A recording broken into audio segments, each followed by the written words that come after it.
오늘 마가복음입니다. 마태복음은 저희 홈페이지에 있습니다. 20강으로 요약해 놓은 게 있어요. 정식으로 다 하면 그것도 뭐 100강 가까이 나올 것 같은데요. 20강으로 요약을 해 놓은 게 있고, 또 이 마태복음에 나오는 비유만 따로 28강을 했어요. 비유만. 그리고 마태복음 1장에 나오는 족보, 예수를 세대했죠. 그걸 5강을 했습니다. 그 마태복음 1장을 5시간 했죠. 그런 식으로 하다 보면 마태복음 강의한 게 한 50개가 넘는 거예요.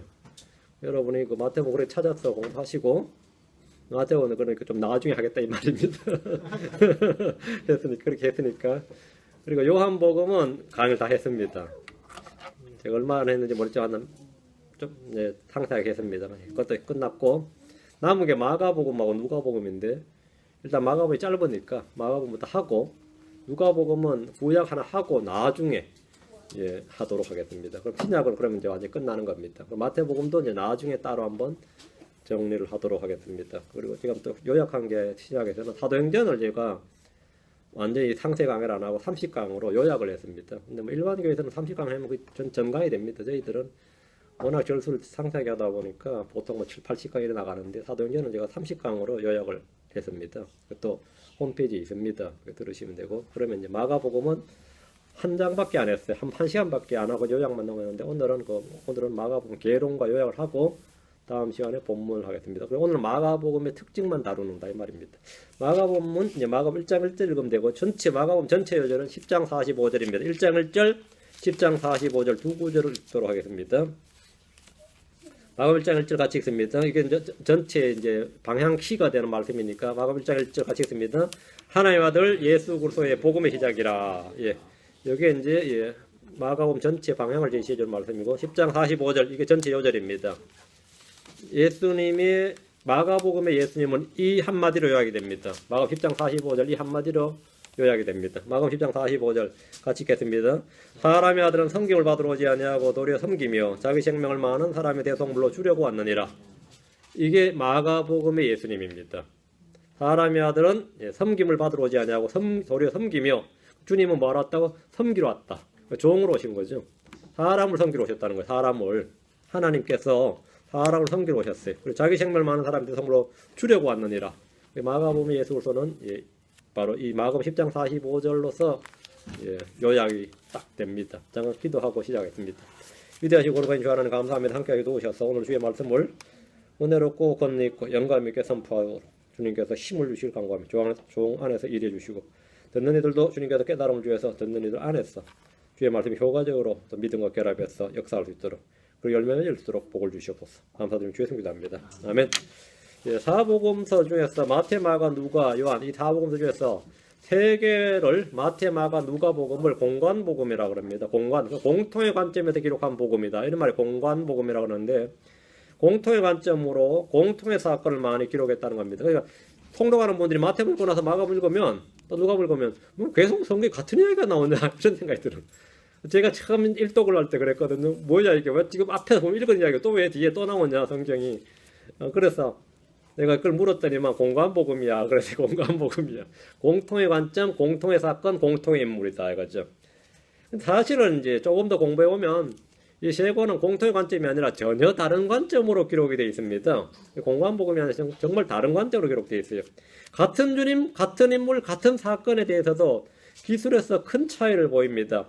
마태복음과 마가복음은 같은 주 예수 그리스도를 증언하고 같은 이적, 같은 말씀, 같은 사건, 같은 인물들에 대해서 다루지만, 같은 구분의 사역을 기록했지만 이 둘은 왕과 종의 차이만큼 다릅니다. 왕과 종의 차이만큼. 마가복음은 마가는 한 번째 책이며, 신약 성경으로는 이제 마태, 마가 하니까 뭐죠? 당연히 여러분이 아시는 대로 두 번째 책이 되겠습니다. 기록자는 바나바의 조카이자 베드로의 제자. 베드로가 나의 아들이라고 했어요. 마가를. 그래서 베드로의 제자인 마가입니다. 마가복음은 총 16장이고 678절이고, 성경 영어 단어로는 14,949 단어로, 킹잼성경 기준으로요, 계속 기록되어 있습니다. 마가의 집은 집 자체가 집이 넓었던 것 같아요. 마가의 다락방 그런 말 듣죠. 마가의 집은 초대교회에서 성도들이 함께 모여 예배를 드리고 각종 행사가 잦은 그런 집이었습니다. 그럼 어디서 모일까 그러면 마가의 집으로. 예수님도 마가의 집이었어. 기도해도 마가의 집이었어.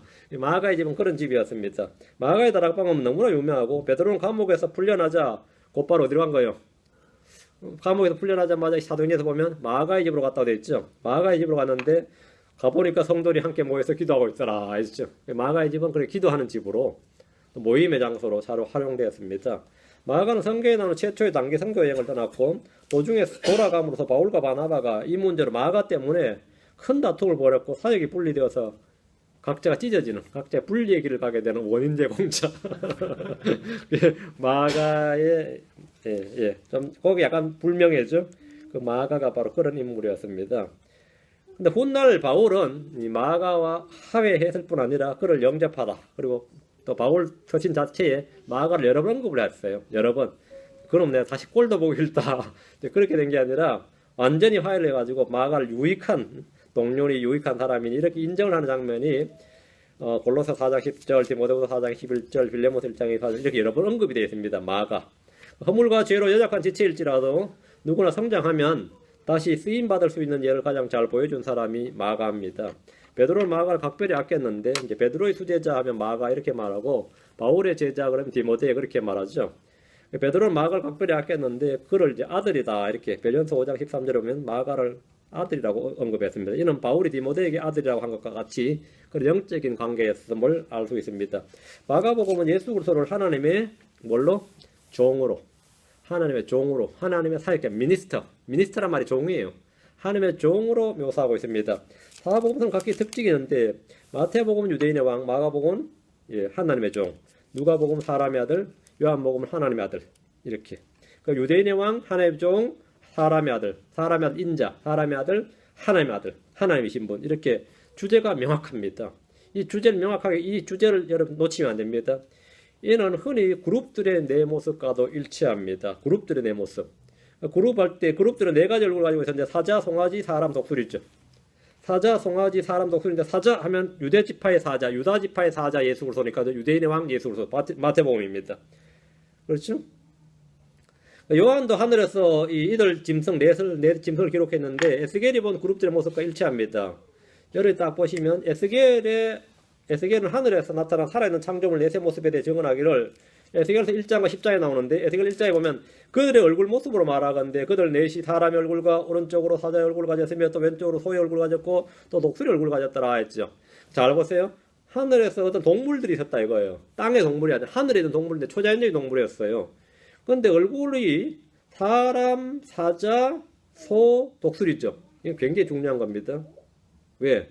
땅에 있는 것들이 주님이 하나님께 6일 창조할 때 땅에 있는 걸 창조하실 때 after his kind 이렇게 있어요. 종에 따라서 그 원형이가 뭐지 있다는 거죠?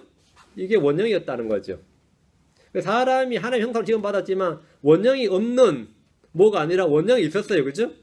그 원형이 있었다 이거예요. 원형이 있었다. 사람 그들의 얼굴의 모습으로 말하건대 이래놨다는 그들 얼굴의 모습으로 말하건대 이것을 사복음서 연결해서 유다지파의 사자하면 유다지파의 사자이신 라이언, 유다지파의 사자이신 예수님 마태복음이 되고 다음에 소는 뭐죠? 종이죠. 일하죠. 소는 죽음에 이르도록 순종하시는 일하는 일꾼이신 예수님, 종으로서 예수님 소 마가복음이 되고 사람의 얼굴 사람은 여자이시오 사람의 아들이신 예수님 누가복음이 되는 거죠. 사람이신 예수님. 다음에 처음부터 말씀이시고 하나님이신 예수님, 그 독수리죠. 독수리는 하늘의 제왕이죠. 처음부터 말씀이시고 하나님이신 예수님에 해당한다. 이렇게 연결 지을 수 있습니다. 주의 종이신 예수님은 일하는 소의 모습으로 마가복음에 그런 특징이 잘 나타나 있습니다. 마가복음은 일하는 종, 예수 그리스도, 소의 모습입니다. 종은 말을 잘해야 되는 게 아니라 뭘 잘해야 되죠? 일을 잘해야 돼요. 말을 잘해야 되는 게 아니라 일을 잘해야 돼요. 말 잘하는 필요 없다. 그죠? 말 잘하는 놈은 질린다. 나 딱 질색이다. 그럼 뭘 잘해야 된다고? 일을 잘해야 된다. 근데 말을 잘해야 되는 존재가 아니라 일을 잘해야 되는 존재가 종인데 말보다 행동이 중요합니다. 그런데 마가복음에는 예수님의 말씀보다 행동을 강조합니다. 예수님의 말씀에 어록이 많지가 않다 이 말입니다. 다른 복음서에 비해서. 예수님께서 말씀하여 가로사대 이게 별로 없고 뭘 하셨더라 여기에 대한 기록들이 쫙 해서는 주님 뭘 하셨다는 거예요. 주님 무슨 일을 하셨다는 것이 연속으로 기록되어 있단 말이죠. 마가는 마태복음과 달리 예수로의 세대라 불리는 계보를 싣지 않았는데 누구 아들이고 누구 아들이 없죠. 종은 계보가 필요치 않답니다. 어느 종에게 족보가 있어요. 종은 계보가 필요치 않다 이거죠. 아들의 탄생, 유년기의 성장 모습 역시 누가복음에 나오는데 마가복음에 안 나오죠. 누가복음 사람의 아들이니까 탄생부터 시작해서 유년기의 모습이 많이 나와야 되죠. 그런데 마가복음 종이니까 종놈에게는 그게 필요 없어요. 그러니까 종에는 당연히 그런 게 없습니다. 마가복음 기록이 없습니다. 동방박사들의 방문이나 천사들의 방문 역시 나오지 않습니다. 종이 탄생했다고 그거 할 사람은 나오면 왕이 탄생했다든지 맞죠? 그래야 그건 당연한 거지. 그거는 없단 말이에요. 종의 탄생에 그런 관심을 보일 까닭이 없습니다. 주님이 말한 산상수훈도 마가복음은 없습니다. 그 유명한 좋은 말씀이 왜 없느냐? 종에게는 종에서 그런 게 나오면 안 되죠. 종은 말이 필요한 존재가 아니라 순종이 필요한 존재이기 때문입니다. 마가복음에는 하늘에 계신 나의 아버지 이런 기도도 발견되지 않습니다. 이 역시 아들로서가 아니라 종으로서 기록했기 때문입니다. 하늘에 계신 나의 아버지 해버린 거는 그 종으로서 기록한 게 아니단 말이죠. 종으로서 할 수 있는 가장 위대한 일은 시키는 일을 완수하고 죽음으로써 자기 자신의 임무를 마치는 겁니다. 그 죽음으로까지. 마가복음은 십자가의 사건을 그런 관점에서 기술했습니다. 마가는 심내 요한과 예수 그리스도의 심내와 광야의 시험 같은 중요 사건을 1장에다가 단 13절로 끝을 봤어요. 아주 간략하게 그 13절로 끝을 보고 그 중요한 사건들을 그 침례 요한, 예수 그리스도의 심내, 광야의 시험 이 3대 사건을 그냥 단숨에 그냥 끝을 보고 그리스도의 사역으로 바로 들어가는데 마가복음의 또 다른 특징을 말하라면 요거는 아마 성경 많이 읽는 분들도 잘 발견 못할 겁니다. 주라, 롤드, 주라는 표현이 거의 없습니다. 마가복음은 다 메스터라고 나와 있어요. 선생이요 이렇게. 그게 희한하겠다. 주라는 표현이 극히 드뭅니다. 마태는 변화산에서 베드로가 주여 우리가 여기 있는 것이 좋사온즉 이렇게 베드로가 이렇게 말했다고 되어 있어요. 주여 우리가 여기 있는 것이 좋사온즉 베드로 그렇게 말했죠. 마태복음 17장에 보면. 그 똑같은 장면이 마가복음에 나오는데 동일한 장면에서 마가는 선생님이여 우리가 여기 있는 것이 좋사오니까 메스터 이렇게 됐어요. 그 주여란 단어가 아니라 메스터 이렇게 됐단 말이죠. 종이신 예수님이라는 관점에서 쓰다 보니까 주여 롤드라 호칭 대신에 선생님이여 이렇게 바뀌거나 아예 이 주라는 호칭이 있어야 되는 것이 생략된 것이 많습니다.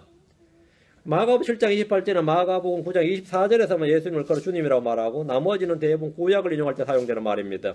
그리고 예수님이 승천하신 후에 성령께서 두 번 주란 표현을 마가복음 16장 마지막 절에서 승천하신 후에 주란 표현을 씁니다. 마가복음에서 주님의 지상생애 동안에 예수 그리스도를 주라 묘사하지 않았는데 이는 하나님의 아들로서 주님이 아니라 일하시는 종으로서의 마가복음의 특징을 단적으로 보여주는 예입니다. 그래서 더 롤드 해버리면 주가 종으로 묘사를 못하죠. 주어를 해서 롤드 해버리면 주가 종이 안 되잖아요. 그렇기 때문에 이 주라는 단어를 극히 절제하고 종으로서 미니스터로서의 주님. 마가복음은 다른 복음서에 비해서 예수님이 가르치시고 말씀하시는 장면이 적습니다. 대신 그분이 열심히 일하시는 모습을 주로 기록합니다. 마가복음의 또 하나의 특징은 사도들의 약점과 허물에 대해서 가감없이 기록하고 있습니다. 마태복음과 마가복음의 차이인데 마태복음은 사도들의 불신이나 완악함이나 연약함에 대해서는 건너뛰어요. 그런데 마가복음은 그 장면에서 사도들이 지들끼리 다투어더라 뭐 논쟁을 벌였더라 뭐 불신 연약 이걸 다 기록했는데 마가는 사도가 아니었습니다. 마가는 사도가 아니었어요. 마가는 사도들에 속하지 않았기 때문에 그들의 연약함과 불신과 허물이 있는 그대로 기록하는데 자유롭습니다. 주님께서 제자들에게 왕국의 비유를 말씀해 주신 후에 그것을 제자들이 따로 불러다가 설명해 줬죠. 제자들이 몰라서 물으니까 그 마태복음에서는 마태복음 여러분 13장에 보면 주님이 칭찬을 해요. 묻는 제자들에게 칭찬하는데 마가복음에는 어떻게 됐냐 그 장면이 또 그들에게 이르시되 너희가 이 비유를 알지 못하느냐 그를 알지는데 어떻게 모든 비유를 알겠느냐. 주님이 한마디 하고 나서 가르쳐주는 걸 돼 있어요. 제자들한테 내가 말했는데 너희가 모르느냐 너희가 이 비유를 알지 못하느냐 그를 알지는데 어떻게 모든 비유를 알겠느냐 이것도 모르는데 다른 걸 어떻게 알겠느냐 이렇게 그들의 무지와 완악함을 한바 꾸짖은 다음에 설명하는 거 주님이 설명을 해주는 거로. 근데 이 부분을 마태복음 13장을 딱 펴보면 이 왕국의 비유를 아는 게 너희에게 허락되었도다 하고 이렇게 제자들을 바로 이걸 너희가 듣고 알게 됐다는 게 복으로 기록되어 있습니다. 완전히 관점이 정반대죠. 주님께서 무리로 걸어와서 배에 오르신 장면을 보면 마가복음 6장 52절에는 사도들의 완악함에 대해서 기록하고 있어요. 마가복음 6장 52절에 이는 그들의 마음이 굳어져서 빵의 기적을 깊이 생각하지 못하기 때문이더라. 이렇게 한마디가 사이에 딱 들어가 있죠. 한마디로 사도들이 뭐라고요? 믿음도 없었고 주님의 이적이나 표적을 이해하지도 못했다. 이게 계속해서 이제 마가복음 나오는데 마태복음도 이 장면이 나오거든요. 근데 이 부분에 대한 기록, 이 구절은 없습니다. 이런 예는 굉장히 많습니다.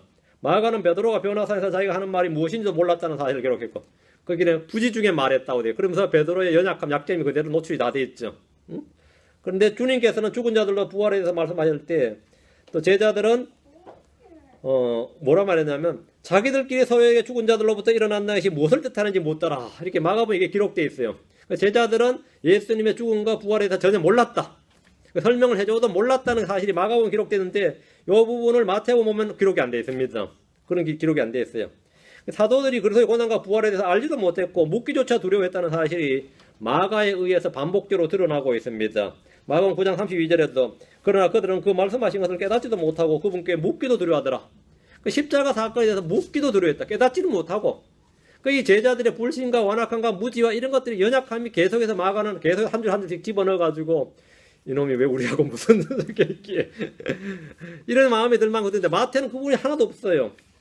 마태는 사실 기록하지 않았단 말이죠. 또 사도들이 자기들끼리 누가 더 큰 자인지 논쟁하는 장면을 마가는 그대로 기록했지만 마태는 사도들이 주의 말씀을 듣고 크게 슬퍼했다. 크게 근심하더라. 이걸로 끝이에요. 논쟁하더라 이건 없고. 마태는 왜 그럼 이렇게 안 했냐 이거야. 왜 마태는 왜 자신들의 허물과 불신과 연약함과 완악함을 다 빼버리고 기록했느냐. 왜 그런 것 같아요. 마태가 나쁜 놈은 아니고요. 주님께서 왜 마태한테 그렇게 하느냐. 마태복음 방금 하던 왕의 관점이 있죠. 잠언 25장 2절에 보면 일을 숨기는 것은 하나님의 영광이나 문제를 찾아내는 것은 왕들의 영예니라 해서 왕으로서 주님은 문제를 찾아내고 다 아시지만 하나님의 영광을 위해서 뭐 한다고? 가린다. 일을 숨기는 것은. 그래서 사도들의 그 허물과 연약한 이걸 다 숨겨준 겁니다. 그래서 마태는 당연히 기록을 하면 안 되는 거죠. 그런 거를 다 숨겨줬으니까. 우리는 전부 다 우리 연약한 허물을 주님 모르시는 게 아닙니다. 다 우리 일을 다 찾아내서 다 아시지만 그걸 다 숨겨주시는 분이다. 하나의 영광을 위해서 그것들을 다 숨겨주신 겁니다. 다 숨겨준 겁니다.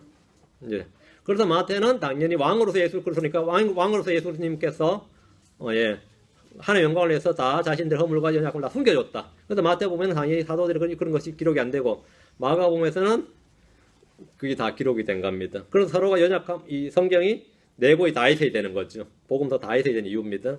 마가복음의 기록상 특징으로 보이는 한 가지는 이 핸드, 손이란 말이 많이 나옵니다. 손을 잡으셨다. 베드로 장로의 손을 잡으셨다. 손을 내미셨다. 손을 얹으셨다. 손을 대셨다. 그 문둥병자 고칠 때도 그냥 말씀으로 고치지 않고 거기다가 손을 대셨다. 이래 손을 대셨다. 이런 게 손을 대셨다는 말이 굉장히 많이 나옵니다. 손을 대셨다, 내밀었다, 잡았다. 하여튼 손으로 by the hand라는 표현이 손으로 행하시는 일이 반복되는데 그건 당연합니다. 종은 입으로 말로 혀로서 일하는 사람이 아니라 손으로 일하는 사람입니다. 그래서 계속 손으로 이래 손으로 일하시는 분이다. 마가복음 6장 7절에 보면 마가복음 6장 7절로 갑니다. 그분께서 12제자를 부르사 둘씩 보내기 시작하시며 그들의 부자한 영들을 제압하는 권능을 주시고 둘씩 보냈다 이랬죠. 12제자를 둘씩 보냈다. 둘씩 보내는 이야기는 마가복음에만 기록되어 있습니다. 누가복음에는 70명의 제자를 보낼 때 둘씩 보냈다고 되어 있고 이 표현 없습니다. 종들의 특정한 일을 수행하기 위해서는 둘씩 보낸 것이 당시 관례였습니다. 4장 38절에서도 주님은 배에서 주무신 장면이 있는데 앞으로 왔어요. 4장 38절 그분께서 배 뒤쪽에서 베개를 베고 주무시더라. 그들이 그분을 깨우며 그분께 이르되 선생님이여 우리가 죽는 것을 돌아보지 아니하시나이까 하며 마가는 마태와 달리 주님의 주무시는 장면을 상세하게 묘사하고 있는데 일을 하고 고단한 모습이 그대로 표현되어 있습니다. 일을 하고 피곤해서 주무시는 거죠. 이와 유사한 방식으로 자세하게 표현된 구절로는 이제 마가복음 3장 7절, 4장 1절, 6장 40절, 12장 41절 뭐 쭉 계속 이런 표현이 많이 나오는데 여러분 유념해서 보시기 바랍니다. 주님이 힘겹게 일을 하셔서 그 일을 하시는 그런 장면이 많이 나옵니다. 마가복음에 등장한 또 한 구절 유명한 구절입니다. 1장 35절 이건 한국 교인들이 제일 좋아하는 구절 중에 하나예요. 특히 새벽 기도하시는 분들 새벽에 아직 날이 밝기 훨씬 전에 그분께서 일어나 나가서 외진 곳으로 떠나 거기서 기도하시더라. 이 구절이 이제 복음서 여기만 나오거든요. 마가복음에 나오는데 이것도 마찬가지입니다. 예수님이 종이다 그랬죠. 우리는 종이 언제 일어나야 되는지를 볼 수 있습니다. 종이 늦잠 자면 안 되죠. 종은 새벽 일찍 일어나야 됩니다. 일어나서 뭐 해야 되죠? 주인에게 오늘 내가 해야 될 일을 보고를 하고 다음에는 또 오늘 내가 해야 될 일을 지시를 받아야 됩니다. 새벽 기도는 바로 그겁니다. 종으로서 일찍 일어나서 주인에게 내가 해야 될 일을 보고하고 주인께 지시받는 것. 그게 새벽기도 시간이에요. 복 받으려고 나오죠. 뭐하러 나와요, 새벽기도? 응? 주께서 새벽에 일어나서 기도한 것은 종으로서 보여주신 아주 훌륭한 자세고 예입니다. 이분은 한국 기독교에서 새벽기도의 원형으로 늘 애용하는 구절입니다. 새벽기도의 핵심은 주께 복을 비는 것이 아니라 내가 오늘 주께 할 일을 고하고 주께서 하라고 하신 일을 받아서 주의 일을 행하겠다는 겁니다. 뭐 복을 빌지 말란 말이 아니에요. 그것도 일입니다.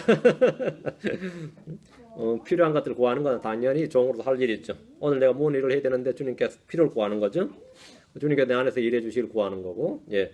오늘 하루도 주님께 나를 지켜주시길 구하고 있는 건 뭐 아주 좋은, 그러다 나는 열심히 기도하는데 정말 기도해야 될 사람이 기도를 안 하고 있으니까 대신이라도 기도해 주는 거죠. 중보기도만 해주세요. 저를 위해서 기도해 주세요. 나 아침에 막 졸거든요. 아침에 애들 데려주고 나고 막 애들 학교 데려주고 나면 돌아오면 왜 이렇게 피곤한지 모르겠어요. 네, 많이 기도해 주시고. 네. 여러분 새벽 인력 시장을 본 적 있습니까? 아마 본 적 있을지 모르겠네요. 저는 좀 봤는데 남대문 시장도 가보고 새벽 인력 시장도 가보고. 그러면 어떻게 하죠? 노동자들이 일을 하기 위해서 벌써 그 아침 새벽에 말이죠. 쫙 나와 있습니다. 일찍 일어나서 시장을 나와요. 일꾼이 필요한 사람들은 거기 가서 일꾼을 사오는 거죠. 우리가 주의 종, 주의 일꾼이라면 이런 자세가 진정으로 필요한 겁니다. 종의 일생은 그가 무슨 말을 많이 했느냐가 아니라 그가 무슨 일을 많이 했느냐로 평가받는 겁니다. 우리는 그리스도 심판석에서 우리가 한 말, 우리가 얼마나 말을 잘했느냐가 아니라 우리가 몸으로 행한 일에 대해서 평가받고 상을 받습니다. 보상을 받습니다. 이 땅에서 우리가 무슨 말을 잘했는지에 따라서 상을 받는 것이 아닙니다. 심판은 행위에 따른 겁니다. 보상은 행위에 따라 주어집니다.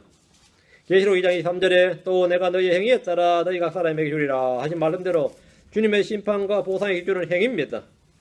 계시록 20장 12절에도 보라 내가 속히 오리니 내가 줄 보상이 내게 있어 각 사람에게 그의 행위에 따라 주리라. 뭐에 따라 준다고요? 행위에 따라 주리라 했습니다. 예수님은 두루마리에 기록된 대로 주의 뜻을 행하러 오셨습니다. 믿음은 말씀대로 행하는 겁니다. 사랑은 주의 명령을 지키는 것이고 그 명령에 따라 걷는 것입니다. 믿음도 행하는 것이고 사랑도 뭐라고요? 지키고 행하는 것이다 말입니다. 믿음과 행위는 분리된 것이 아니고 믿음의 행위로 연결됩니다. 사랑과 행위도 마찬가지로 분리되는 것이 아니라 사랑의 수고 이렇게 절대로 분리되지 않습니다. 분리되지 않아요. 주님 것은 바로 믿음의 행위, 사랑의 수고에 대한 보상이 줍니다. 믿음은 있는데 행위가 없다고 사랑은 있는데 수고가 없다. 말이 안 되는 소리고 행위는 있는데 육신의 행위였다든가 율법의 행위였다든가 종교적 행위였다든가 자기 의에 따른 건 아무것도 아니고 믿음 없는 행위는 그 자체도 아무것도 아니고 그 위선과 거짓입니다. 행위 없는 믿음이 준 것이라면 믿음이 없는 행위도 마찬가지. 예. 자, 마가복음의 또 다른 특징은 제자들이 보인 반응이 많이 기록되어 있다는 점입니다. 마가복음 4장 41절, 6장 51절 두 구절. 마가복음 4장 41절. 그들이 심히 두려워하여 서로 이르되 그들이 심히 두려워하며 여기 봐 심히 두려워하며 제자들의 반응이죠. 그들이 심히 두려워하며 서로 이르되 이분이 어떤 분이시기에 심지어 바람과 바다도 그분께 순종하는가 하더라. 제자들은 예수님이 행하신 일보다 일도 놀랍지만 그런 일을 행하신 예수님의 누구신지에 대해서 심히 놀랐습니다. 심히 놀라고 두려워했어요. 예수님에 대해서 뭐라고요? 어떤 이 감정을 가졌다고요. 예수님이 누구신지에 대해서 놀랐고 그분을 두려워했습니다. 이분이 어떤 분이시기에 이분이 누구시기에 심지어 바람과 바다도 이분이 무엇이기에 심지어 바람과 바다도 그분께 순종하는가. 그 바람과 바다를 순종시킬 수 있는 분은 창조주 하나님이죠. 이분이 그래서 신선에 대해서 눈을 뜨는 장면이죠. 제자들이 제자들이 주님의 사역을 통해서 주님이 누구신지에 대해서 눈을 뜨는 장면, 그 반응들이 많이 기록되어 있는데 예수님이라 이 존재의 경이로움, 그분의 신성에 대한 겁니다. 그에 대한 반응이 심히 두려워했다. 6장 51절. 그들이 가서 배에 오르심에 바람이 그치므로 그들이 속으로 한량없이 심히 놀라며 이상했겠더라. 한량없이 심히 놀라며. 그 예수님을 접할 때 이게 진짜 뭐 항상 놀람과 경이로움과 두려움과 이런 게 그 신성을 접하는 장면들이죠. 제자들은 주님으로 인해서 심히 놀랐습니다. 그 주님 자체가 뭐라는 거죠? 두려움에 대한 상이고 놀라움에 대한 상이고 주님이 그런 분이었다는 겁니다. 마가복음 10장 뒤로 24절 26절. 제자들이 그분의 말씀들에 깜짝 놀라더라. 제자들이 놀라요. 왜 이렇게 자주. 깜짝 놀라더라. 그러나 예수님께서 다시 응답하여 그들에게 이르시되 애들아 재물을 신뢰하는 자들이 하나님의 왕국에 들어가는 것은 심히 어렵도다. 제자들은 그분의 말씀들에 깜짝 놀랐습니다. 여러분 주로 언제 무엇 때문에 누구에게 놀랍니까? 언제 놀라요? 난 교회 안 나온 사람 보면 놀라는데 어찌 안 나올까 싶고 그래요. 하나님의 말씀들에 깜짝 놀라본 적 있습니까? 아니, 말씀에 내가 맨날 읽던 말씀인데 말씀에 깜짝 놀랐대요. 아니 말씀이 심히 두려웠어요. 갑자기 성경 읽다가 그 경이로움에 놀라고 그 권능에 깜짝 놀라고 심지어 크게 두려워한 적이 있느냐 이 말입니다. 그렇다면 여러분은 제대로 주의 말씀에 반응하고 있는 겁니다. 그 정상적인 반응, 정상적인 그리스도인입니다. 하지만 주의 말씀을 듣고 읽고 뭐 별걸 다 해도 놀란 적도 없고 두려운 적도 없고 경이로운 적도 없고 뭐 은혜 좀 받았어 이 정도로 뭐 이 정도. 그렇다면 말이죠. 반응이 없다는 말인데 반응이 없는 사람은 뭐 죽은 사람 아니면 병든 사람 아니면 뭐죠? 신경이 끊어졌거나 아니면 지금 잠든 사람 완전히 깊이 잠든 사람 또는 술 취한 사람 반응이 없어요. 반응이 없어요. 대부분 죽은 사람 병든 사람이다. 주의 말씀에 내가 놀란 적이 있고 두려운 적이 없다요. 내가 언제 주의 말씀에 하고 놀라본 적이 있고 두려워본 적이 있고 말이죠. 경이롭고 신기해 본 적이 있느냐 이거예요. 그게 없는 사람은 듣는 귀와 마음이 주님으로부터 멀다는 뜻입니다. 다른 게 마음이 한참 멀다요. 주의 말씀에 즐거워하고 기뻐하고 어떤 때는 크게 놀라고 어떤 때는 심히 두렵고 말이에요. 어떨 때는 한없이 은혜롭고 즐겁고 이건 성도로서 지극히 정상적인 반응입니다. 그게 반응을 한다. 이게 살아있다는 뜻이. 믿음이 살아있다는 것은 제대로 반응한다는 겁니다. 반응한다. 이 반응이 없어. 예. 그러면 뭐 앞에서 그 반응을 유도하는 사람이 더 힘들어 못해요. 반응이 없는데 어떻게? 아무 반응이 없는데 말을 해도 반응이 없고 주님도 그래요. 이 세대를 어디다 비유할까? 무엇에 비유할까? 그러세요. 장터에 나가서 있는 애들 피를 불어도 애곡하지 않고 말이에요. 그렇죠? 반응이 없다는 말이에요. 반응이 없다. 그 이래도 슬퍼하지도 않고 기뻐하지 않고 반응이 없다. 그건 죽어 있다. 병들어 있다. 잠들어 있다. 이 말입니다. 마가복음 10장 26절 그들이 극도로 놀라며 자기들끼리 이르되 그러면 누가 구원을 받을 수 있으려? 반응들이 어때요? 제자들이 크게 심히 두려워하더라. 다음에 한량없이 심히 놀라더라. 깜짝 놀라더라. 지금 여기는 뭐라고요? 극도로 놀라며 이게 지금 반응이 있단 말이에요. 그러니까 이번 제자들이 극도로 놀랐다요. 마가복음을 읽으면서 여러분 제자들이나 사람들이 보이는 다양한 반응들이 여러분 밑줄을 쫙쫙 치면서 읽어보세요. 그럼 이것도 크게 뭐 영적 조명이 있을 겁니다. 그러면 이게 이 사람들 말씀이 이런 반응을 보였구나. 영적 유익이 분명히 있을 겁니다. 우리 교회 사람들은 주로 졸지. 말씀을 전하면 주로 하품을 하거나 주로 이제 하품하거나 뭐 딴 데 쳐다보거나 그래요. 전에 어떤 분은 열심히 손바닥에 뭘 썼는데 이렇게 맨날 손바닥에 뭐 하는지 몰라. 손바닥에 뭐 계산하나 봐요. 손바닥에 계속 손바닥에 듣질 않아요. 듣질 않으니까 당연히 반응이 없죠. 반응이 한참 하다 보면 이제 찬양 부를 때 되면 그때 이제 정신 차려요. 찬양 부를 때 되면 일반 교회도 비슷할 겁니다. 축도할 때 들어오고 축도할 때 나간다 그러잖아요. 축도할 때 들어오고 머리 숙일 때 들었다가 머리 숙일 때 나가버려야 된다 이거야. 반응이 없다 말이죠. 자, 마가복음에만 나오는 또 다른 특징은 예수님의 유년기에 공생의 사역 전에 예수님의 직업이 목수였음을 밝혀주고 있습니다. 그건 누가 보면 나오지 않냐 해야죠. 누가 보면 요셉의 직업이 나오지 예수님에 대한 말 안 해요. 언급이 없어요. 그런데 마가복음에 그게 나와요. 6장 3절. 이 사람은 마리아 아들 목수가 아니냐 이렇게. 예수님 목수라고.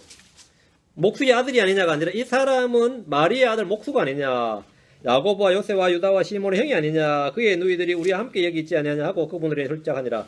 이분이 절묘한 부분입니다. 이 사람이 요셉의 아들 목수. 사람들이 이렇게 말해야 정상이지 일반적으로. 특히 유대사회 남성 중심 사회인데.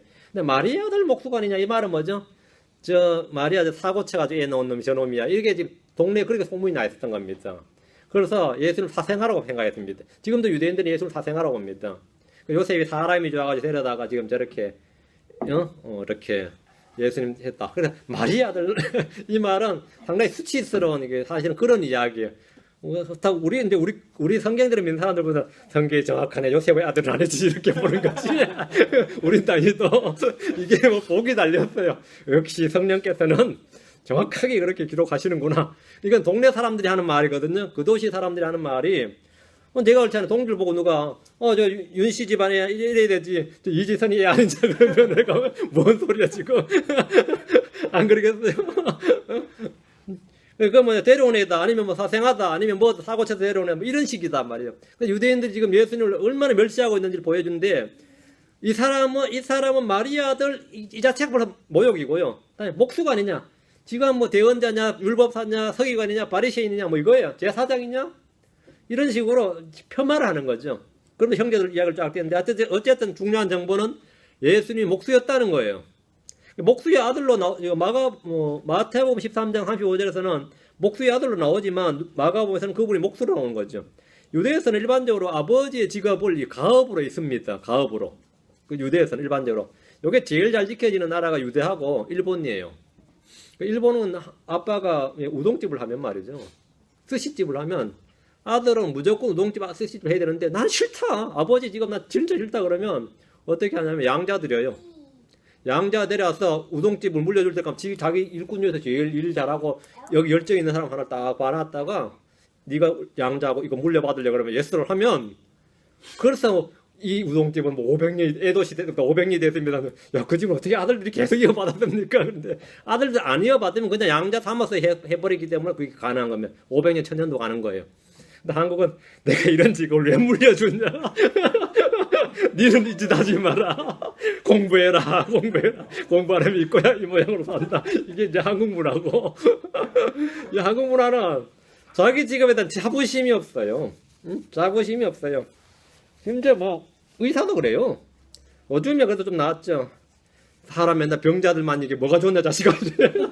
맨날 환자들 켈로켈로거리고 마시고 피 보는 게 그게 뭐가 좋냐. 법관 공부해. 법관은 해보면 어때요? 맨날 죄수들 만나가지고 니 죄 지었나 안 지었나 그러고 맨날 더러운 이야기 다 하던데 그게 뭐가 좋냐? 그게 좋아 보이냐? 그 사는 사람은 안 그렇거든. 남들은 뭐라고 할지 몰라. 변호사당 검사당 그게 좋아 보여요? 어? 그 유언 판사 돼가지고 다 두 사람 다 이야기 듣고 있으면 돌아버리지. 그 하루 진짜 맨날 들어봐요. 맨날 돌아버린다고. 돌아버리지. 좋은 직업 별로 없어요. 목사 좋아 보여요. 내가 그 이야기 다 듣고 사람 돌아버린다 그러지. 근데 하잖아. 왜? 목구멍이 포도치로 다른 건가? 하죠. 세상에 힘들지 않는 일 없어요. 근데 가업으로 물려준다 말이죠. 목수라는 직업 보면 좋지. 목수. 근데 이 단어가 왜 중요하냐면 저는 그렇게 생각해요. 요즘 따라 이단들이 많이 나오는데 일부 이단들이 뭐라 그러냐면 예수님은 인도에 가서 수행하러 왔다는 거야. 들어보셨죠? 인도에서 예수님 6살 때 이야기가 누가 보면 나오는데 그 이후 30세 때까지 없다 이거야. 근데 예수님은 그동안 인도에서 수행하다 오셨다고 힌두교에서 그렇게 주장하고요. 불교에서 그렇게 주장합니다. 실제로. 그리고 뉴에이지에서 많이 주장하는 바인데 이 본문에 따르면 뭐라고요? 예수님 인도에 간 게 아니고 여기서 목수였다고 나오잖아. 우리 동네 목수였다고. 뭔 소리냐고. 인도 안 갔다고요. 목수였다고. 응? 그 주님은 인도로 가서 수행하다 오신 것이 아니라 그 사이에 목수로서 일을 하셨고 이는 그 도시 사람들이 다 알고 증언하는 일이었습니다. 그 성경에 대한 지식이 전혀 없다. 고고학적 뭐 이런 지식이 전혀 없다 하더라도 상식도 없다 하더라도 한 줄만 읽으면 돼요. 이 사람은 마리아 아들 목수가 아니냐. 응? 이 사람은 은둔자가 아니냐. 이게 아니다. 알고 있었다. 근데 많이들이 성경에 대한 지식이 없으면 그냥 가만히 있으면 되는데 뭔가 새로운 걸 발견한 것처럼 주장하기를 좋아하지만 성경 읽고 그대로 믿는 것이 가장 정확하고 올바른 지식입니다. 마가복음 총 16장으로 되어 있는데 그 중에 12개의 장이 어느 장에도 열을 펴서 딱 보세요. 1절이 뭘로 되어 있나 봐. 1절이 and라고 나옵니다. 16장 중에서 12개의 장이 그리고 and란 말로 시작을 해요. 응? 그러니까 1장 1절만 the beginning 이래 나오죠. 그 and가 나올 일이 없으니까. 근데 2장 1절 보면 end 이래 시작하죠. 안 그래요? 3장 1절도 end, 4장 1절도 end. 쭉 다 end로 시작한다. end로. 주님은 계속해서 일하시고 일하셨는데 쉬지 않았다 이 말입니다. 마가복음은 행동하는 종의 특징을 가장 잘 드러내는 단어 가운데 잘 드러내는 책인데 가장 흔한 단어가 뭐냐면 즉시란 단어, immediately, 즉시. 그리고 또 하나는 straightway, 곧바로, 즉각적으로. 그러니까 즉시, 즉각적으로, 곧바로. 그 즉시란 단어, immediately라는 이 즉시란 단어가 17번 나오고요. 또 한 단어가 곧바로 straight way, 그 곧바로란 단어가 19번 나옵니다. 엄청 많이 나오는 거죠. 총 36번 나오는 거예요. 계속 이 주님 이 단어 반복되는데 이것은 종의 행동 방식이다. 굼뜨지 않다 이 말입니다.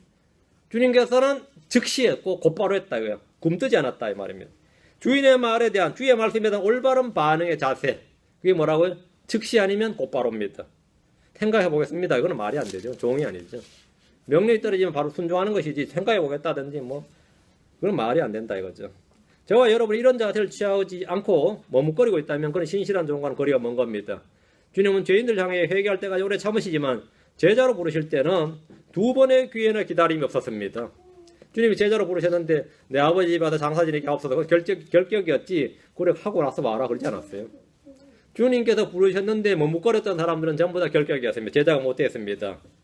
주의 부름을 받고 즉시 따르지 않고 머뭇거린 사람들은 제자를 택함받지 못했고 즉시 따르더라. 뭐 그물을 버려두고 따르더라. 뭘 버려두고 따르더라. 이건 전부 다 제자가 됐어요. 베드로도 즉시 따랐고 요한도 즉시 따랐고 예. 레이도 세관에서 일하다가 주님 부를 때 즉시 펜 놓고 바로 따랐어요. 응? 전부 다 즉각적으로 즉시였어요. 그런 사람들이 다 사도가 됐습니다. 제자로 부름받았다 이거 즉시. 근데 한국에는 가짜들이 많아가지고요. 어떻게 목사님이냐 물어보면 하기 싫어가지고 거절했는데 주님이 또 나를 찾아오시고 싫었는데 또 찾아오시고 지가 제가 5명이나 되는 것처럼 주님이 3고초래가 아니라 뭐 10고초래 정도 한 것 같아. 제발 나의 제자가 되어다오 목사 되어다오 했는지 하도 주님이 나한테 속이니까 내가 거절 못해서 결국 목사 됐다는 그걸 간증이라고 했는데 아이고 나 참 들어보면 민망해가지고 그런 건 없어요. 주님이 불렀을 때 안 하면 땡이 끝이에요. 불러서 안 했는데 사실 지각해서 뭐 몰거리 다 머물러 말을 대놓고 그걸 다 주에 부르심으로 하니까 그런 거지. 그런 건 없다 이 말입니다. 마가복음은 예수님께서 일하시는 중에 느끼는 감정들도 매우 잘 녹아 있습니다. 예수님의 감정 표현이 가장 많은 것이에요. 예수님이 어떻게 생각하시고 어떻게 느꼈는지 살펴보면 그리스도의 종으로 살아가는 저와 여러분들이 어떻게 사역을 해야 되는지 알 수 있을 겁니다. 예수님은 무표정하시고 무감각하신 분이 아닙니다. 매우 다양한 감정을 지니신 분이고 그것을 표현하셨습니다. 다음 구절들 보시면 1장 35절에 외진 곳에 얽죠. 외진 곳에 떨어져. 외진 곳. 3장 5절은 근심하사 분노하시며 예수님 감정이 그대로 나타나죠. 근심하사 분노하시며. 다음에 4장 38절에서는 태연자약 하시죠. 제자들은 급해 죽겠는데 주님께서는 뭐죠? 우리가 죽는 걸 돌아보지 아니하시나이까 했는데 주님께서는 뭐 태연자약 하신 것.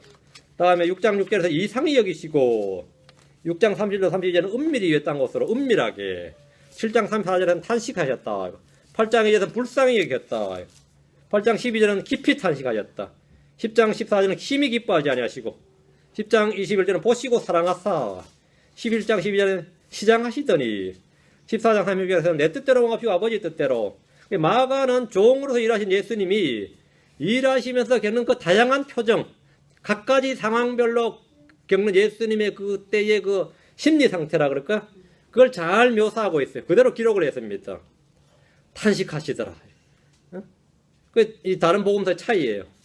주의 사역자들은 주의 일을 할 때 다 이런 경험을 합니다. 일을 하면서 그냥 마냥 기쁜 게 아닙니다. 탄식할 때도 있고 뭐 심히 기뻐하지 않으면서 할 수도 있고 말이죠. 외딴 곳으로 외로울 때도 있고 이상히 여길 때도 있고 은밀할 때도 있고 정작 중요한 순간 태연자가 할 때도 있고 이게 전부 다 예수님의 그대로 드러나는 거죠.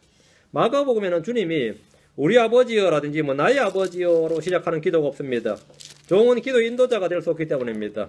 마가복음에는 산상수훈이나 어떤 훈시적인 가르침이 없습니다.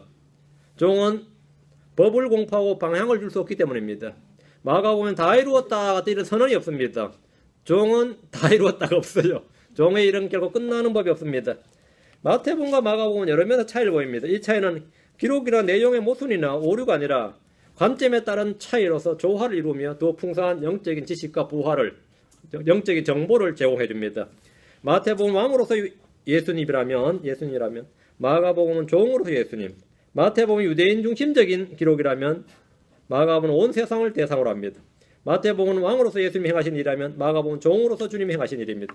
마태복음에는 반복해서 기록되었을 때 또는 성취되었을 때 같이 구약 성경의 인용이 굉장히 많습니다. 구약에 기록된 바로 그분이다. 마태는 구약을 통해서 예수께서 다윗의 아들이시고 메시아임을 입증하는 주력이기 때문입니다. 마가는 1장 2절에서 단 한 번 구약을 인용했을 뿐 전혀 구약의 인용이 없습니다. 마가는 그냥 침례 요한에 대해서 구약을 한 번 인용이 없다 했죠. 마태복음에는 비유로 말씀하신 것이 많습니다. 반면 마가복음에는 비유가 별로 없습니다. 4번 나오죠. 반대로 마태복음에는 주님이 기적을 일으키신 일이 별로 없습니다. 마가복음은 20번 정도의 주님이 행하신 기적이 나옵니다. 마가복음은 주님이 기적들이 굉장히 많다. 종으로서 주님이 몸이 상하고 닳도록 열심히 일하신 그런 장면들을 기록하셨기 때문입니다. 또 마가복음 또 하나 특징은 시작의 책, 비기닝이라는 단어가 많습니다. 비기닝. 1장 1절부터 이제 하나님의 아들 예수의 복음의 시작이라는 the beginning이 나오죠. beginning. 이게 시작이라는 말이 마가복음 1장 1절에 나오고 4장 1절, 5장 17절, 20절, 6장 2절, 7절, 3, 4절, 55절, 8장 11절, 31절, 32절, 10장 41절, 41절, 11장 15절, 12장 1절. 하여튼 이렇게 비기닝이라는 단어가 굉장히 많이 나오는 성경입니다. 비기닝, 시작이다 이렇게. 마가복음에서 놀라야 되는 구절 중에 하나가 이제 마가복음 13장 32절입니다. 요거는 이제 논란이 우리한테는 안 돼요. 근데 일반 교회에서는 좀 많이 됩니다. 난해 구절로도 취급됐는데 마가복음 13장 32절에 그러나 그 날과 그 시간 결코 아무도 알지 못하나니 하늘에 있는 천사들도 알지 못하고 아들도 알지 못하며 아버지만 아시느니라. 여기 아들도 알지 못하며요. 아들도 알지 못하며라는 단어가 들어가 있죠. 그럼 예수님도 알지 못한다는 말이네 이래 되는 거죠. 그래서 이건 좀 이상하지 않느냐 이거죠. 마태복음에도 이 구절이 있는데 아들도 알지 못하며 아들도 알지 못하며 이건 마태복음에 없어요. 마태복음 없고 마가복음에 있단 말이죠. 마가복음에는 예수님 자신도 모른다고 언급되어 있기 때문에 이게 좀 문제가 된다. 많은 논란이 일고 있습니다. 근데 이 문제는 우리가 지금 공부한 대로 이 마가복음의 특징을 알면 간단히 해결됩니다. 요한복음 15장 15절을 보면 이게 해결돼요. 요한복음 15장 15절에 보면 종의 특징, 마가복음이 종으로서 예수님을 했죠. 종의 특징이 뭐냐? 종이 뭐니게 종이냐 할 때 요한복음 15장 15절에 주님이 말씀하시기를 이제부터는 내가 너희를 종이라 하지 아니하리니 종은 자기 주인이 하는 것을 알지 못하느니라. 오히려 내가 너희를 친구라 하였나니 이는 내가 아버지께 들은 모든 것을 너에게 알려주기 때문이라. 그 종은 뭐라고? 자기 주인이 하는 걸 알지 못하느니라. 예수님은 지금 마가복음에서 종으로 언급되는데 당연히 알지 못하느니라 맞죠? 그냥 아들도 알지 못하고요. 이 말은 여기서 아들은 종으로서 아들이 지금 종으로서 사역을 하기 때문에 알지 못한다는 겁니다. 종으로서는 당연히 주인이 하는 걸 알지 못한다 이 말이죠. 그러니까 무슨 되거나 논란될 건 없습니다. 마가복음에 등장하는 예수 그리스도와 제자들의 질문을 통해서 우리는 좀 자신을 성찰하는 시간을 좀 가졌으면 합니다. 마가복음에 질문이 많습니다. 질문. 주님께서 질문하신 장면도 많고 사람들이 질문한 장면도 많다. 주님의 질문. 이 질문들은 우리의 마음을 깨우기에 충분한 질문들이고 항상 답변할 준비가 되어야 됩니다. 주님은 결코 십자가의 피로 제거된 우리의 죄들에 대해서 묻지 않으실 겁니다. 주님은 여러분이 무슨 차를 가졌는지, 어느 학교를 다녔는지, 얼마나 학점이 좋았는지 묻지 않으실 겁니다. 얼마짜리 옷을 입었는지, 얼마나 큰 집에 살았는지 묻지 않을 겁니다. 주님이 여러분의 옷장에 옷이나 은혜의 잔고가 얼마나 있는지 묻지 않습니다. 성경에서 주님이 제자들이나 사람들 향해 무엇을 물었는지를 보시면 됩니다. 주님이 물었던 이 장면이 우리가 그래서 심판석에서 물으실 것인지 모릅니다. 주님이 물으신 이 장면에서 답을 할 수 있어야 됩니다. 마가복음 4장 40절. 그분께서 그들이 이르시되 너희가 어찌하여 이렇게 두려워하느냐 어찌 너희가 믿음이 없느냐 하시니 어찌하여 두려워하느냐 너희가 믿음이 없느냐. 주님이 우리의 믿음에 관심이 있습니다. 우리의 믿음이 적은지 없는지 이것은 주님의 중요한 관심사입니다. 여러분의 돈이 있는지 없는지보다 여러분의 믿음이 있는지 없는지가 중요해요. 어째 돈일이 없느냐 그러면 어떻게 되겠어요? 어째 재산일이 적으냐 못 모았느냐 그래도 그것도 상당한 말인데 어찌하여 믿음이 없느냐 어찌하여 이렇게 두려워하느냐 이것이 바로 주님께서 우리에게 묻는 것입니다. 우리는 자는 믿음을 키우고 믿음을 강하게 하는 데 전력해야 됩니다. 마가복음 7장 18절 그분께서 그들의 이르시되 너희도 그렇게 깨닫지 못하느냐 무엇인지 밖에서 사람 서로 들어가는 너희 사람을 더럽게 하지 못하는 줄 너희가 알지 못하느냐 깨닫지 못하느냐 알지 못하느냐. 주님은 우리가 주의 말씀과 주의 뜻을 깨닫는지 그렇지 못한지에 대해서 관심을 가지십니다. 하나님의 말씀을 지금 제가 듣고 있는데 배우고 있는데 공부한다고 하는데 이 말씀을 깨닫고 있는지 그 말씀을 알고 있는지 거기에 대해서 관심을 가지신다.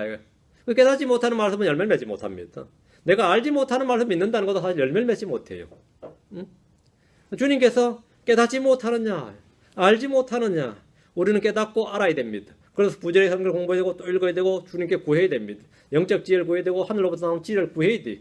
그 알지 못하면 구해야죠. 예. 그럼 주님께서 지혜를 주신다. 깨닫지 못하였느냐? 그러면 몰랐습니다. 그때는 차마 몰랐습니다. 그 유대인들은 예수님이 주임을 깨닫지 못했습니다. 제자들은 십자가 사건 이전 부활하시기 전까지 예수님이 하신 많은 이적들과 말씀들을 깨닫지 못했습니다. 그 후에 사실 깨달은 게 대부분입니다. 그 후에 깨닫지 못하는 말씀들은 우리에게 뭐가 되냐? 음식을 먹었는데 소화되지 않는 것과 같습니다. 내가 음식을 먹기는 먹었는데 소화가 안 됐다. 안 먹은 것보다 더 힘듭니다. 안 먹으면 그냥 배가 줄이죠. 흙이 줄이는 정도인데 먹기는 먹었는데 이게 속에서 소화가 안 돼. 그럼 어떻게 되죠? 아프죠. 어느 게 더 고통스러울 것 같아요. 둘 다 고통스럽겠지만 내가 깨닫지 못하는 말씀은 소화되지 않는 먹기는 먹었는데 소화되지 않는 음식과 같다 이 말입니다. 주님께서는 거기에 관심을 가지신다. 다음 마가복음 8장 36절 37절 주님 우리에게 물으시는 겁니다. 사람이 만약 온 세상을 얻고도 자기 혼을 잃으면 그에게 무슨 유익이 있겠느냐? 사람이 무엇을 주어 자기 혼을 대신하게 하겠느냐? 주님의 최고의 관심사가 이겁니다. 잃어버린 혼들, 생명에 대해서 가장 큰 관심을 가지십니다. 주님 우리가 소유가 아닌 생명에 관심을 갖기를 원하십니다. 소유가 아닌 뭐예요? 생명에, 혼에. 그게 무슨 유익이 있겠느냐? 무슨 유익이 있겠느냐? 다음 마가복음 12장 15절 너희가 어찌하여 나를 시험하느냐? 주님의 질문입니다. 주님은 사람들이 자신을 몇 번이나 시험했는지 다 세고 계십니다. 이스라엘한테 광야에서 너희가 나를 10번이나 시험하고도 그랬죠. 주님은 다 세고 계셨어요. 10번 너희가 나를 10번 시험했다 이거예요. 주를 시험하는 것은 죄입니다.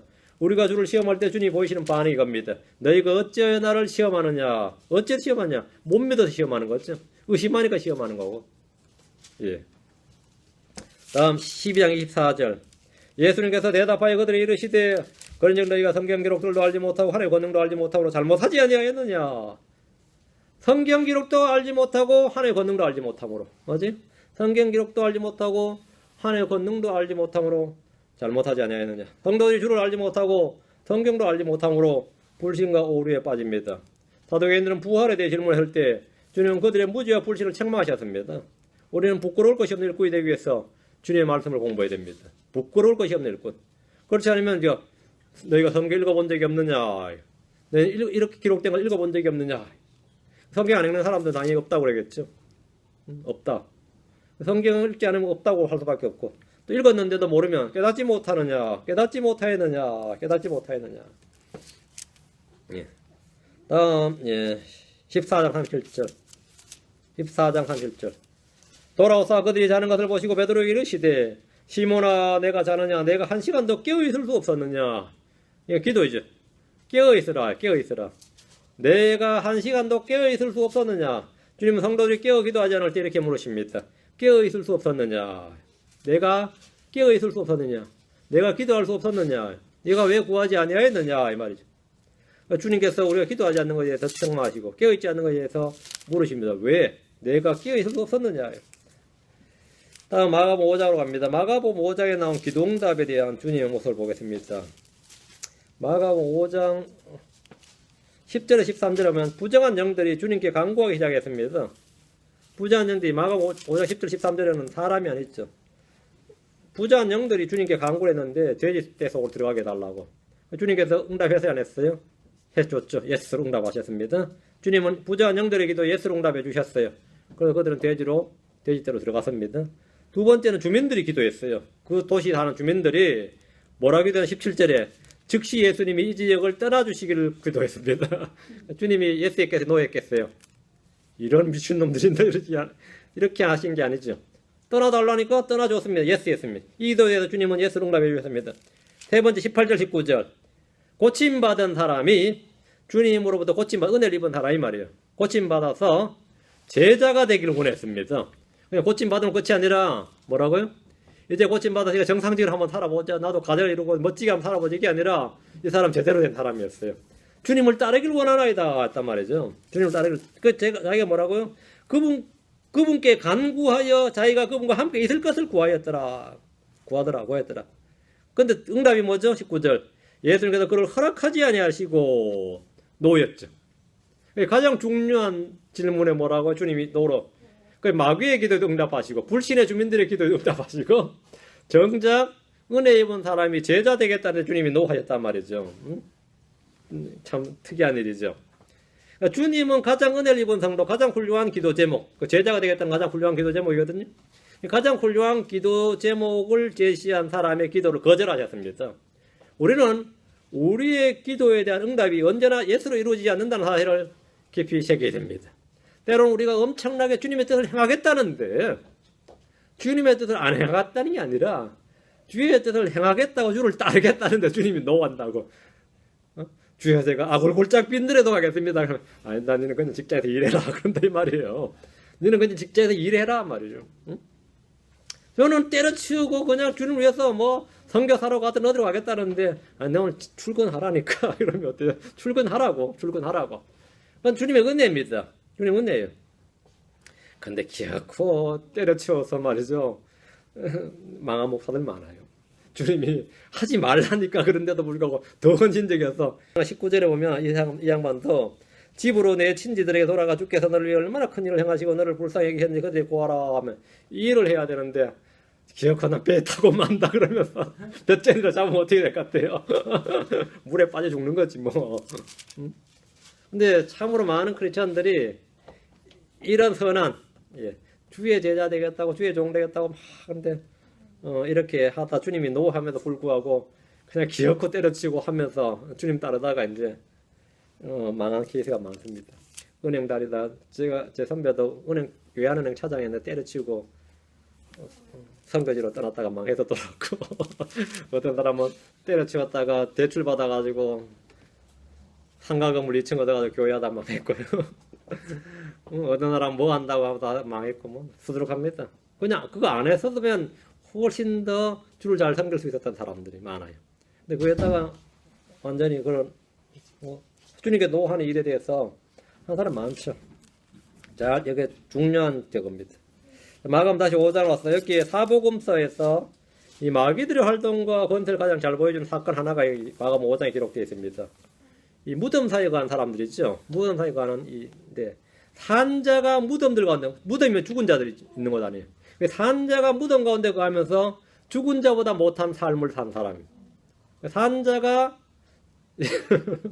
너무 웃기는 이야기예요. 마감 5장이. 산자가 무덤 가운데 가면서 죽은 자들보다 죽은 자들 평안하게 지금 안식하고 있는데 괴성을 지르면서 그 삶을 사는 한 사람이 여기 나옵니다. 죽은 자보다 못한 삶을 사는 사람. 그 사탄에게 매인 산자들은 죽은 자보다 못합니다. 우리가 여기서 사탄이 자신의 수하들인 마귀들과 사람들이 갖는 권세를 볼 수 있습니다. 우리는 여기서 잃어버린 사람들의 혼과 몸의 상태를 누구도 치유해 줄 수 없는 비참한 현실을 보게 됩니다. 사람들이 할 수 있는 일은 뭐죠? 묶어놓는 거죠. 사슬을 묶어놓는 게 다였습니다. 동시에 우리는 여기서 주님이 마귀와 그의 수하들에 대해서 갖는 강력한 힘을 볼 수 있습니다. 주님은 간단히 고치셨습니다. 15절 말씀은 주님의 말씀의 권능이 임한 사람에 대한 묘사인데 15절 봅시다. 예수님께 이르러 마귀 들려 군단을 지냈던 사람이 바른 정신으로 옷을 입고 앉은 것을 보고는 두려워하더라.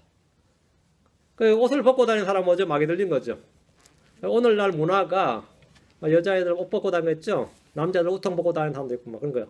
그게 다 마귀의 문화입니다. 여자들이 옷은 주님이 옷을 주신 목적은 가리라고 주신 거예요. 근데 오늘날 옷은 뭐래요? 보여주려고 가리는 게 아니라 커버여야 되는데 언커버야.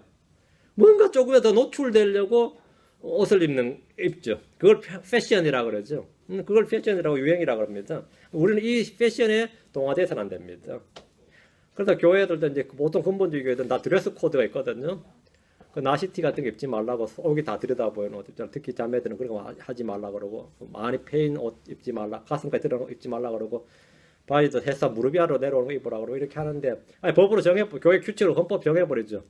우리 교회는 이제 헌법으로 정하지는 않는데 알아서 그렇게 입어야 돼요. 건전한 영이 있으면 그렇게 입는 거고 이 마귀들이 영이 있으면 뭐하면 자꾸 짧아져요.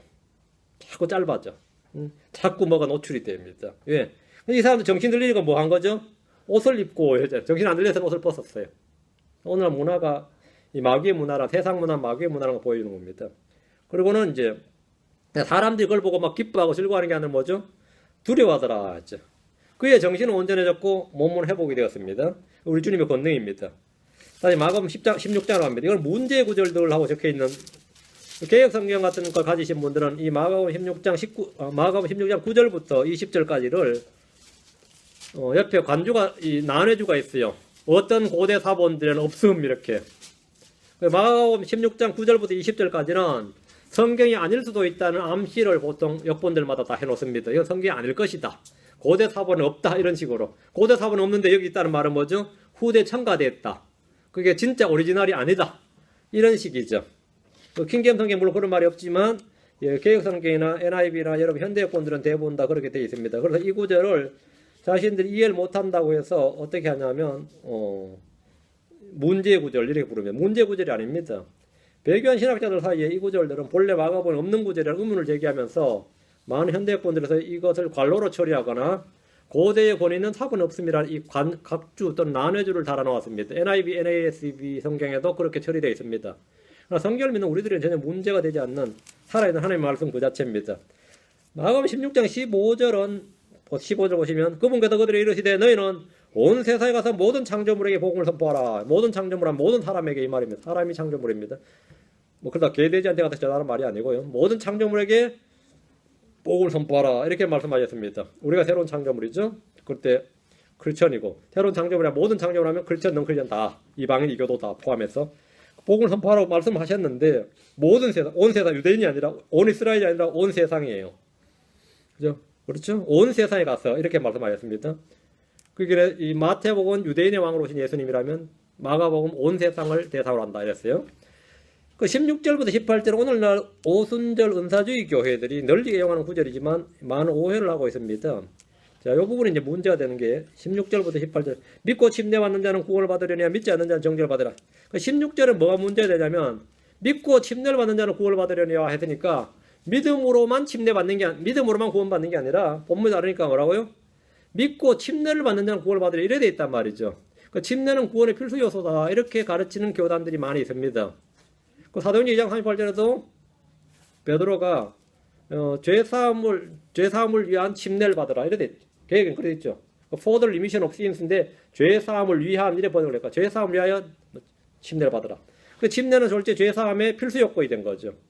그래서 16절이 바로 그런 근거 구절이 되는데 믿고 침례를 받는 자는 당연히 구원받죠. 믿고 침례를 받으니까 구원받죠. 믿고 침례 안 받으면 어떻게 되죠? 믿기는 한데 침례를 안 받았어요. 그래서 구원받습니다. 믿고 침례를 받는 자는 당연히 구원을 받고 정죄는 믿고 침례 안 받은 자는 정죄받으려 그게 아니고 뒤에 뭐라 되세요?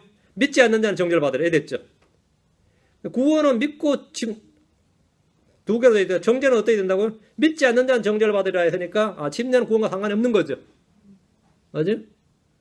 믿지 않는 자도 정죄를 받고 침례 안 받은 자도 정죄 받으면 둘 다가 받는데 믿지 않는 자는 정죄를 받으니까 믿지 않는 자, 믿는다 요거 하나만 구원과 상관이 없고 침례는 뭐라고 믿음에 따른 신앙 고백이다. 양심에서는 응답이다 이 말입니다. 이 구절은 침례에 의한 중생을 가르치는 사람들이 사도행전 2장 38절과 더불어 가장 사랑하는 구절이지만 하반절을 통해서 침례는 구원과 상관이 없음을 볼 수 있습니다. 믿지 않는 자는 정죄를 받으리라. 믿지 않는 자가 정죄를 받는 것이지 침례 안 받았다고 정죄받는 건 아닙니다. 믿지 않는 자가 정죄받는 겁니다. 그 다음 17절 믿는 자들의 이런 표적들이 따르리니 했죠. 17절 18절 봅시다. 믿는 자들의 이런 표적들이 따르리니 곧 내 이름으로 그들이 마귀를 내쫓으며 새언어들로 말하며 뱀들을 집몰리며 어떤 치명적인 것을 마실지로 해를 받지 아니하며 병든 사람에게 안수하면 그들이 나으리라 하더라 하시더라. 믿는 자들에게는 이랬단 말이에요. 믿는 자들에게는 우리가 믿는 자들이죠. 우리가 이런 표적들이 따라야 되지 않느냐 이거예요. 근데 왜 안 따르느냐? 현실과 말씀이 안 맞다 이거죠. 그래요? 그럼 일부 어떤 사람은 따라 이러면 어때요? 그렇게 되죠. 성경 보면 믿는 자들에게는 했으니까 말이 안 맞다 이거. 문자적으로는 어쨌든 그렇죠. 그 이제 난해 구절이 되는 겁니다. 믿는 자들에게는 하니까 요거는 11절에 주님 누구한테 한 말인가를 봐요. 12절을 보세요. 그 뒤에 그들 중에 두 사람이 걸어서 시골로 갈 때 다른 곳으로 나오고 나서 14절 그 뒤에 11제자가 음식 앞에 앉았을 때 그분께서 그들이 나타났어. 그들이 믿지 아니한 것과 마음이 강박하다 꾸짖으시니 이러면서 누구한테 한 말이죠? 11제자가 이랬죠. 주님이 11제자에게 한 말이에요. 제자들이 그 당시 14절에서 안 믿었단 말이죠. 그래서 주님께서 사명을 주시면서 믿으라고 말씀하시겠어요. 그래서 사도의 표적, 그 11제자가 사도들이란 말이에요. 가룟 유다 중에 빠졌고요. 그 사도들에게 주신 말씀이 17절 18절입니다. 믿는 자들에게는 이런 표적들이 따르니, 사도들에게 뭐가 따른다고요? 사도의 표적들이 따른다는 겁니다. 사도의 표적들이. 고린도후서 12장 12절 갑니다.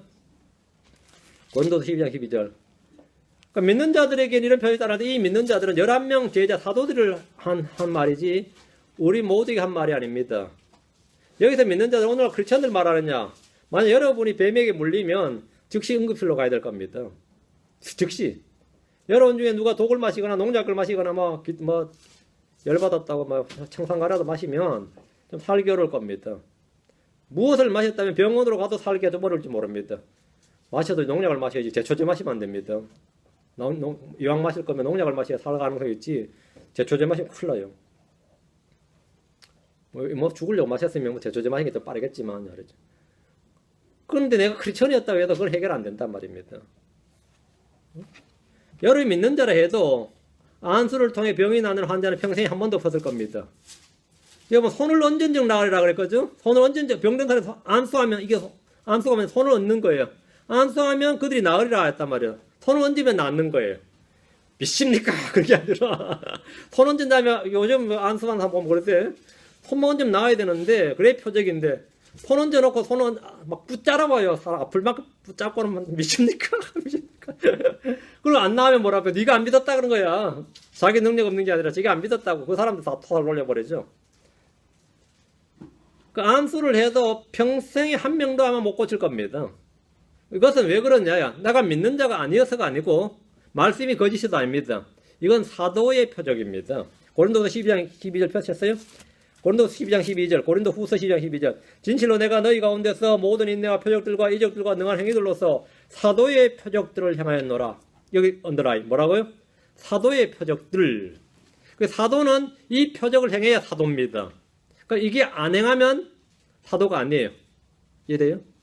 그 사도의 표적들로 행했단 말이에요. 그 일반 신자가 아니고 사도들에게 사도의 표적들이 따랐단 말입니다. 사도의 표적들이 따랐다. 그래서 사도들이 이제 일을 하러 나갔어요. 일을 하러 나가면 주님께서 뭐라고요? 함께 일을 하셨어? 예. 증언하셨단 말이죠. 함께 일을 하시면서, 복음을 선포할 때마다, 예. 주님께서 함께 일을 하셨다. 이렇게 나오죠. 예. 복음을 선포하는, 할 때 주께서 함께 일하시며, 그들과 함께 일하시며, 다른 표적들로 말씀을 확증해 주시니라. 그 다른 표적들이 사도의 표적들입니다. 그런데 우리가 자기가 사도라고 나온 사람한테 독을 줘서 마시게 해보고 못 마시면 아니 마셔도 죽으면 어떤 거죠? 거짓임을 알아낸 것이고 이래서 칭찬받는 거예요. 예를 들어 조영기 목사가 사도라 그러면 제가 청산가를 주면서 마셔보시죠 했을 때 마셔서 죽으면 내가 주님께 칭찬받 살인자 아닙니다. 칭찬받는 거 시험에서 알아낸 것과 에베소 교회가 되는 거고 안 죽으면 사도가 맞으시군요 이래 되는 겁니다. 근데 지금까지 그렇게 했다는 사람은 한 명도 본 적이 없습니다. 근데 그들도 방언 원리가 있어요. 없는 건 아니에요. 뭐 줄을 시험하지 말라. 난 줄을 시험하는 게 아니고 니를 시험한다. 그렇지. 난 줄을 시험하는 게 아니고 니를 시험한다. 근데 이 여러분이 사도행전의 표적들이 많이 나오죠. 그게 다 사도의 표적들입니다. 사도행전 2장 43절 보세요. 이 성경을 정확히 알아야 됩니다. 오늘 워낙 가짜들이 많아가지고 사도행전 2장 43절 보시면 예. 모든 혼의 두려움이 임하고 사도들을 통하여 많은 이적들과 표적들이 나더라. 누굴 통했어요? 사도들을 통하여. 그 이적과 표적이 누굴 통해 일어나는 거죠? 사도들을 통하여. 그게 사도의 표적들이죠. 이로와서 5장 12절. 5장 12절. 사도들의 손을 통하여 백성 가운데 많은 표적들과 이적들이 일어나며 그들이 다 한마음이 되어 솔로몬을 유랑에 있었고 누굴 통해서요? 사도들의 손을 통하여. 사도들의 손을 통하여. 그리고 고린도서 12장 11절 마찬가지로 사도의 표적들을 행하였노라. 바울이 사도란 걸 자기의 이 표적을 통해서 입증을 한 겁니다. 바울이 이걸 못하면 사도가 아닌 거죠. 예. 주님이 주신 이 말씀은 사도들이 주신 말씀이기 때문에 그렇습니다. 이 구절은 모두가 사도의 표적을 행해야 한다. 모든 신자는 다 사도의 표적을 행해야 된다. 이 말씀이 아닙니다. 17절과 18절은 이 표적은 현재 성도들에게 문자적으로 성취되지 않습니다. 이런 표적들은 초대교회 때에 사도들의 이 표적들이 주어졌고 그들이 복음을 전할 때 따랐던 능력이 일어났던 일들입니다. 그래서 이 사도들의 말이 주의 말씀이 한 것이 증언이 입증이 된 겁니다. 그렇게 입증이 된 거죠. 그래서 이제 성경이 주어지고 우리 성경을 믿는 겁니다. 그렇게 되면 믿는 거죠. 그런데 요게 대환란 때는 말이죠. 일반 성도, 대화할 때 믿는 성도들 이기는 자들이 이 표적이 일어납니다. 예를 들어서 어떤 해로운 것을 마실지라도 해를 입지 않아야죠. 우리가 만약 오염된 물밖에 없는데 먹으시면 다 죽어요. 그럼 어떻게 되죠? 안 죽어요. 주님의 사역을 하려면 안 죽어야 되는데 계시록 8장 11절 보세요. 이런 케이스죠. 계시록 8장 11절에 강물에 뭐가 떨어졌어요. 그죠? 별이 떨어졌는데 떨어지는 건 떨어졌는데 그 별의 이름은 쑥이라 하느니라. 별 이름이 독특하네. 쑥이라 하느니라. 그 물들의 3분의 1이 쑥이 되매 쑥이란 별이 떨어지니까 물이 쑥이 됐어요. 그 쑥이 그냥 쑥이 아니라 얼마나 쓴지 독이야. 독. 죽었어. 맞죠? 물들이 쓰게 됨으로 많은 사람들이 그 물들로 인하여 죽더라. 물로 죽었. 이 물 마시면 죽어요. 그런데 한란 성도들 가운데 믿는 자들, 한란 성도들이죠. 한란 성도들은 이 물을 마셔도 안 죽습니다. 그게 어떤 해로운 걸 마실지라도 죽지 않냐고 이 말이 해를 입지 않냐고입니다.